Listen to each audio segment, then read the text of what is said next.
Guys, अगर मैं आपसे पूछूं कि doctor strange in the multiverse of madness movie का विलन कौन होगा तो 80% से ज़्यादा लोग वांडा का नाम ही सजेस्ट करेंगे, जो कोई गलत जवाब नहीं है। पर एक्चुअली में वांडा ही इस मूवी की अकेली विलन नहीं होने वाली, बल्कि कुछ ऐसे नाम भी हैं जो इस मूवी में एज ए विलन अपीयर हो सकते हैं, जिसमें चिथॉन का नाम तो आता ही है, प्लस आगामोटो का भी नाम सजेस्ट किया गया है। लेकिन आगामोटो तो विलन नहीं होने वाला, क्योंकि भले ही कॉमिक में चिथॉन का ये रिलेटिव रह चुका हो, पर कॉमिक में इस कैरेक्टर का एक अलग ही स्टैंड रह चुका है, जिसका और ज़्यादा डिटेल मैं इस वीडियो में आगे एक्सप्लेन करूंगा। और साथ ही ऐसे 5 कैरेक्टर का नाम बताऊंगा जो इस मूवी का मेन विलन हो सकता है, और मोस्ट प्रोबेबली है कि सभी का कैमियो भी देखने को मिले। और कुछ थ्योरी भी बताऊंगा जिसके अकॉर्डिंग वांडा और डॉक्टर स्ट्रेंज आमने सामने होंगे। तो अगर आप इन सभी चीज़ों के बारे में जानना चाहते हो तो फिर आप इसके लिए मेरे इस वीडियो को कंटिन्यू कर सकते हो। लेकिन कंटिन्यू करने से पहले मेरा एक रिक्वेस्ट बनेगा इस वीडियो को लाइक और चैनल को सब्सक्राइब करने का। तो अगर आप ऐसे ही मल्टीवर्स ऑफ मैडनेस से रिलेटेड लीक्स और र्यूमर जानना चाहते हो तो फिर आप इसके लिए मेरे चैनल को सब्सक्राइब कर सकते हो। और जब सब्सक्राइब करने का मूड बन जाए तो फिर सब्सक्राइब करने के बाद बेल आइकन पे क्लिक करके ऑल भी कर देना, ताकि नोटिफिकेशन आपको मिल पाए। नहीं तो फिर सब्सक्राइब करने का भी कोई फ़ायदा नहीं। तो चलिए बिना टाइम वेस्ट किए वीडियो के टॉपिक पे बात करते हैं। तो सबसे पहले वांडा के विलन होने की ही पॉसिबिलिटीज़ के ऊपर बात किया जाए तो भले ही मल्टीवर्स ऑफ मैडनेस के ट्रेलर में वांडा को मेन विलन दिखाने की कोशिश की गई है, पर वो इस मूवी की विलन नहीं होने वाली, क्योंकि मार्वल हम सभी को वही दिखा रहा है जो हम लोग देखना चाहते हैं। पर हम सभी का यहाँ पे बहुत बड़ा कटने वाला है, क्योंकि मार्वल स्टूडियो काटने में सबसे आगे है। और इसका अंदाज़ा आपको तब लगेगा जब आप एवेंजर्स इन्फिनिटी वॉर का ट्रेलर देखोगे और फिर जाके मूवी देखोगे। और इसके ट्रेलर के एंड सीन में डॉक्टर ब्रूस को बैनर फॉर्म में दिखाया गया था, पर एक्चुअली में पूरे मूवी में ब्रूस कभी बैनर बना ही नहीं। तो कहने का मेन मोटिव ये है कि वांडा को इसमें ऐसा रिप्रेजेंट किया गया है कि वो हम लोग को विलन लगे, पर विलन तो कोई और ही है, जिसमें पहला नाम चिथॉन का आता है। जी हाँ, इस बात की 100 नहीं बल्कि 110% पॉसिबिलिटी है कि इस मूवी का विलन चिथॉन हो, क्योंकि इस मूवी का पूरा कहानी डार्कहोल्ड बुक पे बेस्ड है, जिसका यूज करके वांडा अपने बच्चों के साथ चिथॉन को भी इस मेन रियलिटी में ला देगी। और चिथॉन के होने के चांसेस इसलिए हैं क्योंकि किसी ने डार्कहोल्ड बुक को लिखकर इस अर्थ पे छोड़ा था, ताकि कोई इसका यूज करके फिर से उसे इस यूनिवर्स में बुलाए। और इस बुक में एक डेडिकेटेड चैप्टर स्कारलेट विच पे लिखा हुआ है, जिसका डेस्टिनी इस वर्ल्ड को डिस्ट्रॉय करने का है। तो फिर इसी स्टोरी को आगे कंटिन्यू करते हुए मार्वल स्टूडियो चिथॉन जैसे विलन को इस मूवी में इंट्रोड्यूस करेगा।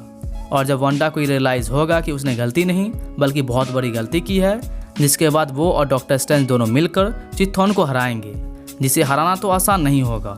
और चिथॉन आपको इस मूवी के एंड में देखने को मिलेगा या फिर इंटरवॉल के बाद, जब वांडा इल्यूमिनाटी ग्रुप के मेंबर को मारकर इस कैसल में कुछ कर रही होगी।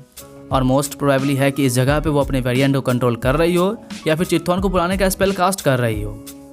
और एक और बात कि आप इस ट्रेलर के इस सीन के अलावा किसी भी सीन में वांडा और डॉक्टर स्ट्रेंज को एक साथ नहीं देखे होंगे, क्योंकि वांडा और डॉक्टर स्ट्रेंज के यहाँ पे एक ज़बरदस्त फाइट होगा, जिसमें डॉक्टर स्ट्रेंज तो हारने ही वाले हैं, क्योंकि वांडा का मूड कुछ ज़्यादा ही ख़राब है और वो अपने बच्चों को पाने के लिए इतना एक्साइटेड होगी कि वो कुछ भी कर देगी।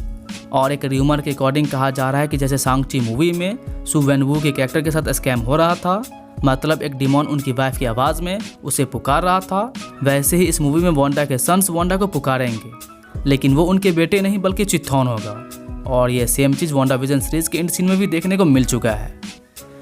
खैर, अब जब चिथॉन के होने की पॉसिबिलिटीज़ 100% से भी ऊपर है तो फिर आगामोटो भी देखने को मिल सकता है। मतलब वो इस मूवी में एज अ विलन तो नहीं होगा, पर मे भी वो डॉक्टर स्ट्रेंज को गाइड करते नजर आए। और डॉक्टर स्ट्रेंज जो अपने सपने की बात कर रहे हैं वो एक्चुअली में कोई सपना नहीं था, बल्कि आगामोटो के आई के थ्रू उन्हें फ्यूचर दिखाया जा रहा था।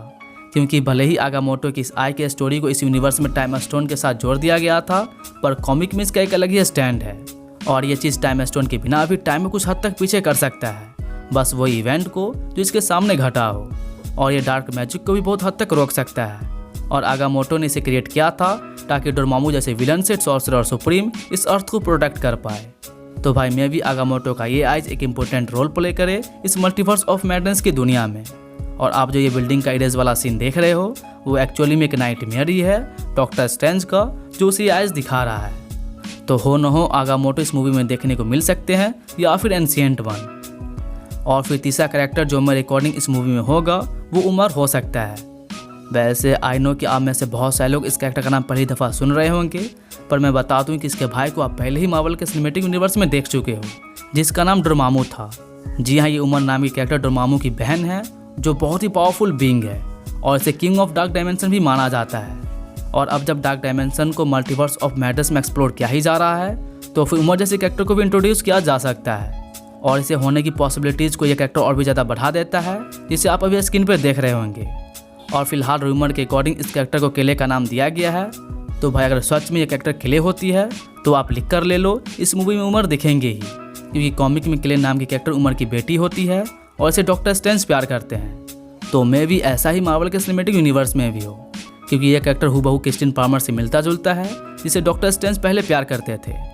और तभी मैं सोच रहा हूँ कि आखिर ये कैरेक्टर इस सीन में डॉक्टर स्ट्रेंज के साथ कर क्या रही है।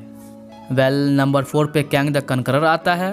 तो भाई भले ही इस मूवी का मेन विलन कैंग ना हो, पर इस मूवी में जितने भी कांड होने वाले हैं वो कैंग का ही होगा, क्योंकि ऐसा माना जा रहा है कि कैंग ही MCU का फ्यूचर का विलन है, थैनोस जैसे, जिसे मार्वल तो 10 साल तो खींचेगा ही। और रिसेंटली मिड क्रेडिट सीन का डिस्क्रिप्शन जो लीक हुआ था उसके अकॉर्डिंग डॉक्टर स्ट्रेंज अपने सपने में कैंग द कनकरर का एक छोटा सा ग्लिम्स देखेंगे जो न्यूयॉर्क सिटी को तबाह कर चुका होगा, जिसके बाद फ्यूचर में डॉक्टर स्ट्रेंज एक न्यू एवेंजर्स टीम को बनाएंगे। और इसके क्रेडिट सीन के रेफरेंसेस के बाद ये कैरेक्टर सीधा एंटमैन क्वांटमेनिया मूवी में अपीयर होगा। तो कैंग द कनकरर के होने की भी पॉसिबिलिटीज़ है। और इसके बाद आई थिंक मेफिस्टो भी इस मूवी में कैमियो करता नज़र आ सकता है, क्योंकि इस मूवी का जॉनरा सुपर नेचुरल है। तो जाहिर सी बात है कि मेफिस्टो, लूसीफर, डेविल जैसे कैरेक्टर आराम से इंट्रोड्यूस किए जा सकते हैं। और कुछ रिपोर्ट तो साइटोरैक को ही मेन विलन बता रहा है, पर आई थिंक इसे वांडा ही कंट्रोल कर रही है, क्योंकि अगर आप इस सीन को ध्यान से देखोगे तो यहाँ पे कुछ रेड मैजिक जैसा दिखेगा। और जो लोगो आप यहाँ पे बनता देख रहे हो वैसा ही आपको ग्रेंगेंटॉस पे भी देखने को मिलेगा। और ये दोनों ऑलमोस्ट सिमिलर ही है इस लोगो से, जो अमेरिका सावेज के पीछे वॉल पे बना हुआ है। और अमेरिका सावेज जिसे पंच मार रही है वो वांडा ही होगी, जो फिलहाल इस जगह पे बैठकर अपने वेरिएंट का यूज़ कर रही हो, या फिर इन्हीं डिमॉन्स का। तो भाई वांडा के साथ कोई ना कोई विलन तो होने ही वाला है, जिसमें ज़्यादा चांसेस चिथॉन का है। और इस मूवी में वांडा को रियलाइज होगा कि उसने गलती की है, तो शायद वो अपनी गलती को सुधारने की कोशिश करे और एट द एंड में हैप्पी एंडिंग हो जाए। और जो भी बवाल इस मूवी में स्टार्ट होगा उसे इसी मूवी में समेटा जाएगा और ज़्यादा दूसरे टाइमलाइन पे फोकस नहीं होगा, क्योंकि इससे लोग कंफ्यूज होते हैं, जिसे मार्वल ज़्यादा नहीं दिखाएगा। खैर, ये थे टोटली 5 विलन जो मेरे अकॉर्डिंग इस मूवी में होने ही वाला है। मतलब चिथॉन जैसे विलन इस मूवी को लीड करेंगे और कुछ विलन बस अपीयर होंगे। तो अब इस वीडियो को यहाँ पे एंड करते हैं और उम्मीद करता हूँ कि आपको ये वीडियो अच्छा लगा होगा। तो अगर अच्छा लगा होगा तो इस वीडियो को लाइक ज़रूर करना, और ऐसी वीडियोस देखने के लिए आप चाहो तो सब्सक्राइब कर सकते हो और बेल आइकन पे क्लिक करके ऑल भी कर देना नोटिफिकेशन के लिए। और कुछ भी पूछना है किसी मूवी के बारे में या फिर किसी वेब सीरीज़ के बारे में तो बेझिझक आप कमेंट करके पूछ सकते हो, मैं लगभग सबका रिप्लाई देता हूँ। तो फिर मिलता है किसी और वीडियो में, तब तक के लिए बाय गाइज़।